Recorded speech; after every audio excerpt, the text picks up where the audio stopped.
starting off with Adam Herron, who is having streamed to us live from his mobile phone in London. So give it your best, Adam. And the talk is titled, I Know Kung Fu, How Tech Can Make the Arts and Humanities More Intuitive. Take it away. Thank you, Doug, and good evening, Eurovision. I'm a poor substitute for Graham Norton, but we're going to try and make this work as best we can. We'll do it live.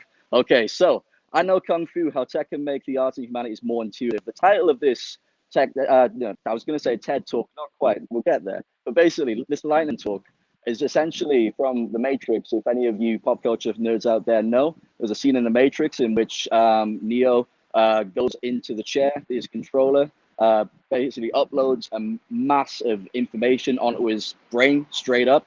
That's exactly how the first 6 weeks of Northcoders have gone. I've got to be honest. Starting off not knowing what a variable is or a function or an object, and we've been doing backend this week. I feel like I came into this as a postgraduate researcher, and I thought I had it down. And then I took those few weeks of Northcoders, and I was like, no, there's ways to go. Yes, but yeah. Basically, I want to take the opportunity to talk about how the two worlds can kind of interact a bit, maybe how we can learn from each other, build bridges, not walls, and yeah, just take it from there. So next slide, please, would be awesome.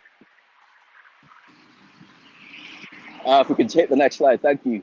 Okay, I don't know if the GIFs will work, but I put some GIFs in there. If anyone is tuning in from the Media Studies Department in Oxbridge, a GIF is a moving image, and if you call it GIF, then you're wrong. So basically, it's an open secret in media studies that there's media professors and there's media lecturers who are not very media literate and, are in the discipline preaching, about what it is all about.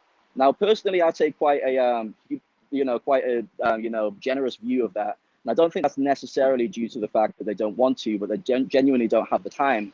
The way in which universities have become a very neoliberal institution in the 21st century, not least when the university fees were ramped up to $9 grand, we see they become money-making machines much more than institutions of education, free learning, and lifelong access to learning. So, I think personally, where I would like to make my intervention and put my sort of like mission statement on this talk is that I want to talk about, three very simple, three ways that we can, try and build the bridge. So if we hit the next slide.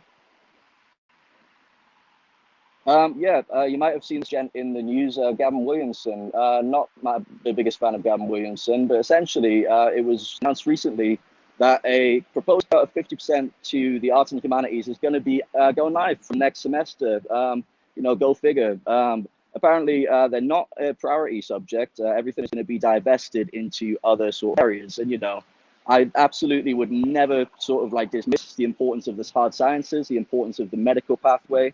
The NHS has been absolute lifesavers throughout this pandemic. However, I don't think that you can also just throw away and just say, hey, arts and humanities mean absolutely nothing. So if you go to the next slide, basically the government had this very cute idea to launch, this Cyber First campaign. And you might remember the Fatima ads from this, in which Fatima's next job could be in cyber. She just doesn't know it yet.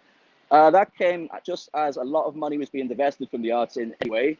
And essentially, we're doing it live. There'll be traffic noise, atmospheric. But basically, if you go to the next slide, there was a few remixes. People had fun with this. So had the Cyberman come up. Next slide, please. We had RoboCop in there, and we've got my personal favorite. Next slide, please. Yeah, we've got Boris Johnson on there as well. The quality of the image is about the quality of his premiership, if you ask me. So anyway, next slide, please. We'll move on. Before we get into hot water with get flip-flowed. So basically, the digital humanities has been a massive kind of coup in arts and humanities, in which it's argued that tech should be our friend and should be used as a tool to make the arts and humanities better, to make it more intuitive. So you're not having to go through a database manually and search with a fine-tooth comb for the exact reference you want. No, you can run a SQL search. You can run a bit of Python and data mine. You can find exactly your keyword search.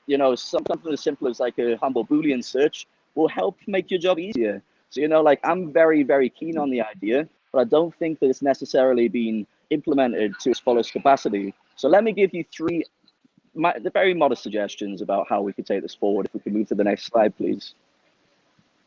So the first one, if any of you are academic buffs, you might recognize this as the vitae framework. When I got to my university, and I was given my sort of brief as a postgraduate researcher, this was what I was met with first. 4 quadrants, which are divided into knowledge and intellectual abilities, personal effectiveness, research, governance and organization, and engagement, influence, and impact. Hopefully that'll be a bit of this one. But basically, I'm gonna say that, you know, all of this happens in a bit of a vacuum in which in universities at the minute, these all tend to be internal kind of like processes in which there'll be an internal repo. You upload you'll upload. If you missed a bit of that, you've not missed much. Basically, I'm just saying that universities are doing this internally, this process. They're uploading these kind of like, you know, skill sets to their own websites.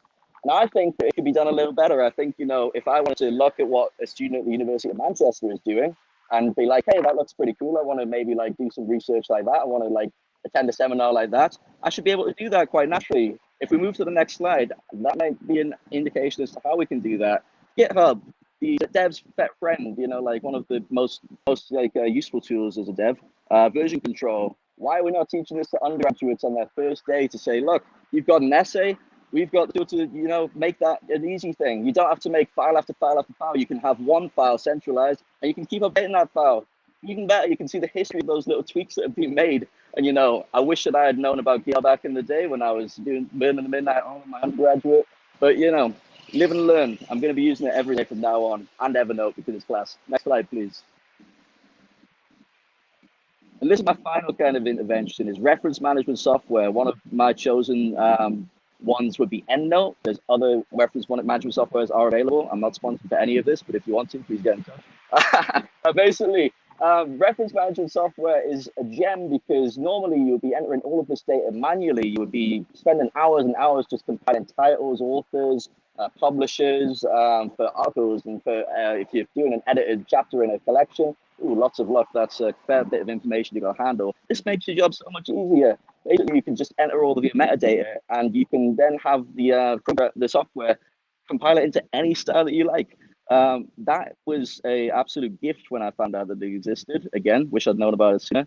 But yeah, this is a thing that tech can make the humanities a little easier, make your lives a little easier. So, you know, one more slide, please. Then we've got a little bonus one again. So, in the words of King George, if we've got any Hamill fans out there, respect. But what comes next? What are we going to do with all of these innovations? Well, I think, you know, it would be easy to say tech has all the solutions, but it actually doesn't. I think the tech industry can learn some things from the arts and humanities as well. For instance, Northcoders is a fantastic organization, has equality, diversity, inclusivity at the core of its mission statement. I would not be on the course were it not for the deferred payment plan in conjunction with EdAid. They offer a gender diversity fund, which allows women and bisexual, transsexual, transgender, and non-binary women to essentially get the leg up that they need to enter the industry. And it's one of those things where I think, you know, more should be happening. And I think that gender studies and intersectionality, which comes, you know, you guessed it, back to the arts and humanities, is absolutely the right kind of way in which we can start to broach some of these questions. Look at these intersections, look at these disparities in terms of race, class, gender, sexuality in the tech industry. Integrate it a little bit, feel uncomfortable, because we should feel uncomfortable if most of the jobs and most of the CTO's positions are going to white, heterosexual, cis male, like, you know, candidates. That should not be the case. We live in a very like diverse world. We have ideas that come from absolutely anyone, and I feel like that should be celebrated. So one more slide, I promise, and then I'm done. I'm going back. So what do we do? I'm going to end this with a quote from The Matrix.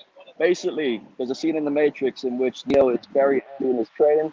He turns to Morpheus and he says, so what are you trying to tell me, that I can stop bullets? And I want to argue, if tech can help the arts and humanities and the arts and humanities can help tech, and I would say, no, Neo, when the time comes, you won't have to. Thank you very much. You've been absolutely great. Cheers. Keep